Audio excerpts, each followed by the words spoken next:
ये खबर मानव रचना ऑनलाइन द्वारा प्रस्तुत की गई है। देश में इन दिनों इंटरनेट मीडिया पर एक ऐसा नाम तेजी से वायरल हो रहा है जिसने राजनीति, व्यंग यानी सटायर और युवाओं की नाराजगी को एक साथ जोड़ दिया है। कॉकरोच जनता पार्टी नाम सुनते ही लोगों को पहले ये मजाक लगा, लेकिन कुछ ही दिनों में ये ऑनलाइन अभियान करोड़ों लोगों तक पहुंच गया। इंस्टाग्राम, एक्स और फेसबुक जैसे प्लेटफॉर्म पर इसके पोस्ट, मीम्स और वीडियो तेजी से शेयर किए जाने लगे। देखते ही देखते ये एक बड़े डिजिटल आंदोलन का रूप लेने लगा। इस पूरे विवाद की शुरुआत उस टिप्पणी से हुई जो देश के प्रधान न्यायाधीश जस्टिस सूर्यकांत की ओर से सुनवाई के दौरान कही गई थी। अदालत में हुई चर्चा के दौरान उन्होंने कुछ युवाओं की तुलना कॉकरोच से कर दी थी। उनका कहना था कि कुछ युवा सिस्टम से नाराज होकर इंटरनेट मीडिया और एक्टिविज्म के जरिए हमला करते हैं। हालांकि बाद में उन्होंने सफाई भी दी कि उनके बयान को गलत तरीके से पेश किया गया, लेकिन तब तक सोशल मीडिया पर गुस्सा फैल चुका था। युवाओं ने इस बयान को बेरोजगार और संघर्ष कर रहे लोगों का अपमान माना। हजारों यूजर्स ने पोस्ट लिखकर अपनी नाराजगी जाहिर की। इसी माहौल में कॉकरोच जनता पार्टी नाम का एक व्यंग्यात्मक डिजिटल समूह सामने आया। इस समूह ने खुद को उन युवाओं की आवाज बताया जिन्हें सिस्टम अनसुना कर देता है। कुछ ही दिनों में इस पार्टी के सोशल मीडिया अकाउंट्स पर लाखों फॉलोअर्स जुड़ गए और ये लाखों करोड़ों में बदल गए। इंस्टाग्राम पर इसके फॉलोअर्स की संख्या तेजी से बढ़ती चली गई। 2 करोड़ से भी ज्यादा लोग इंस्टाग्राम पर इसे जुड़े हैं। इसके बाद सवाल ये उठने लगा कि आखिर ये फॉलोअर्स असली हैं, भारत के हैं या कहीं और के। पार्टी के संस्थापक अभिजीत डिपके ने दावा किया है कि उनके 94% फॉलोअर्स भारत से हैं। वहीं दूसरी तरफ बीजेपी के कुछ नेताओं ने आरोप लगाया है कि बड़ी संख्या में फॉलोअर्स पाकिस्तान से जुड़े हुए हैं। भाजपा नेता तेजिंदर बग्गा ने सोशल मीडिया पर पोस्ट करते हुए दावा किया कि इस अभियान के लगभग आधे फॉलोअर्स पाकिस्तान से हैं। उन्होंने इसे पाकिस्तान जनता पार्टी तक कह दिया। इसके बाद इंटरनेट मीडिया पर बहस और तेज हो गई। कुछ लोगों ने इस अभियान को युवाओं की आवाज बताया, कुछ ने इसे देश विरोधी एजेंडा कहकर आलोचना शुरू कर दी। इस विवाद के बीच अभिजीत डिपके लगातार सवालों के घेरे में रहे। उन पर पाकिस्तान की खुफिया एजेंसी ISI से जुड़े होने तक के आरोप लगाए गए। सोशल मीडिया पर पुरानी शिकायतें और पोस्ट भी वायरल की जाने लगी। हालांकि अब तक किसी एजेंसी ने उनके खिलाफ कोई ठोस कार्रवाई नहीं की है। अभिजीत डिपके का नाम सामने आने के बाद लोगों ने उनके पुराने राजनीतिक संबंधों की भी चर्चा की। जानकारी सामने आई है कि साल 2020 से 2023 तक आम आदमी पार्टी की इंटरनेट मीडिया टीम के साथ वॉलंटियर के रूप में वो काम कर चुके हैं।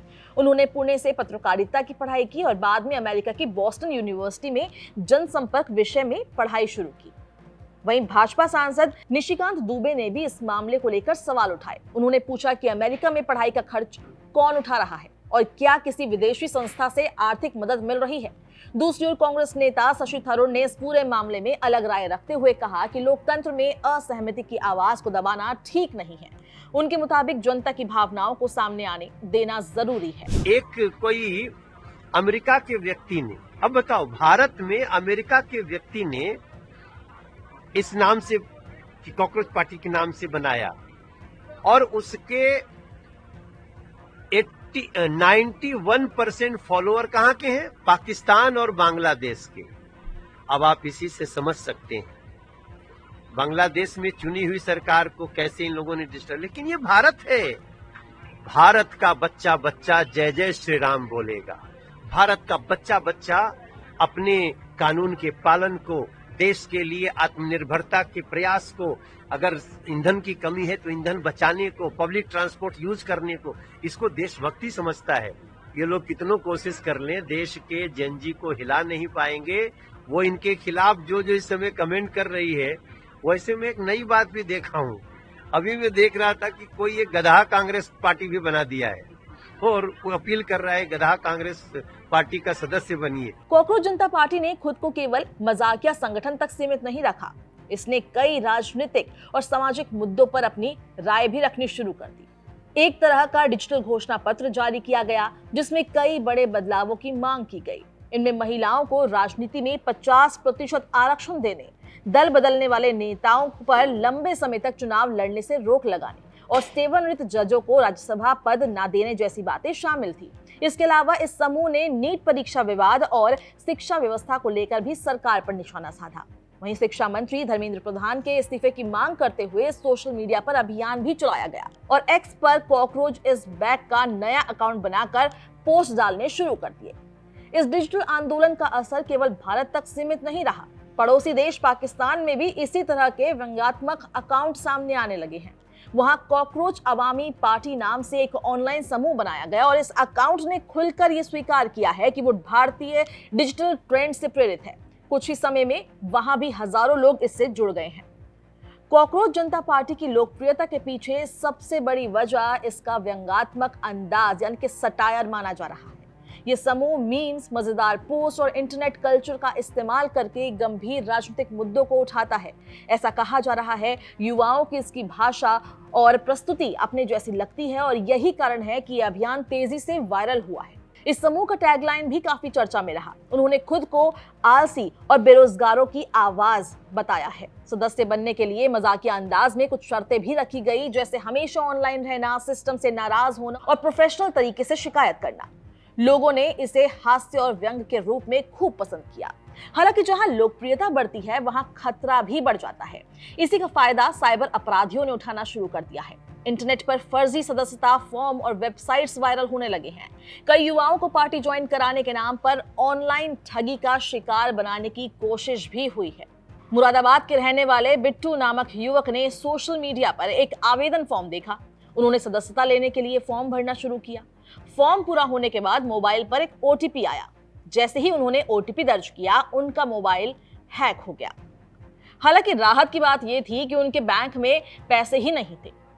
वहीं ऐसा ही एक और मामला आया बुद्धि विहार से। विवेक कुमार नाम के शख्स के साथ भी ऐसा ही हुआ। मीडिया पर वायरल हो रहे लिंक के जरिए उन्होंने आवेदन भरना शुरू किया। जैसे ही ओटीपी डाला गया, उन्हें कुछ गड़बड़ महसूस हुई और तुरंत मोबाइल इंटरनेट बंद कर दिया और साइबर थाने में इसकी शिकायत दर्ज करा दी। पुलिस अधिकारियों के मुताबिक पिछले कुछ दिनों में ऐसे कई मामले सामने आए हैं। साइबर अपराधी फर्जी वेबसाइट बनाकर लोगों को जाल में फंसा रहे हैं। युवाओं को सलाह दी गई है कि किसी भी अनजान लिंक पर क्लिक ना करें और ओटीपी जैसी जानकारी किसी के साथ भी शेयर ना करें। फिलहाल इतना तय है कि कॉकरोच जनता पार्टी ने इंटरनेट मीडिया पर एक नई बहस शुरू कर दी है। कोई इसे युवाओं की बगावत कह रहा है, कोई इसे राजनीतिक व्यंग का नया चेहरा बता रहा है, तो कोई इसे केवल वायरल ट्रेंड मान रहा है। लेकिन इसी बीच सवाल यह है कि कॉकरोच जनता पार्टी का ये डिजिटल तूफान क्या वाकई युवाओं की असली आवाज है या फिर इसके पीछे कोई सोची समझी राजनीतिक साजिश?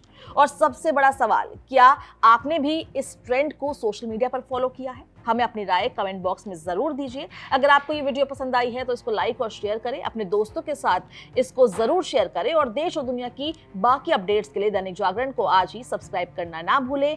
बेल आइकन को जरूर दबाएं ताकि अगली अपडेट मिस ना हो।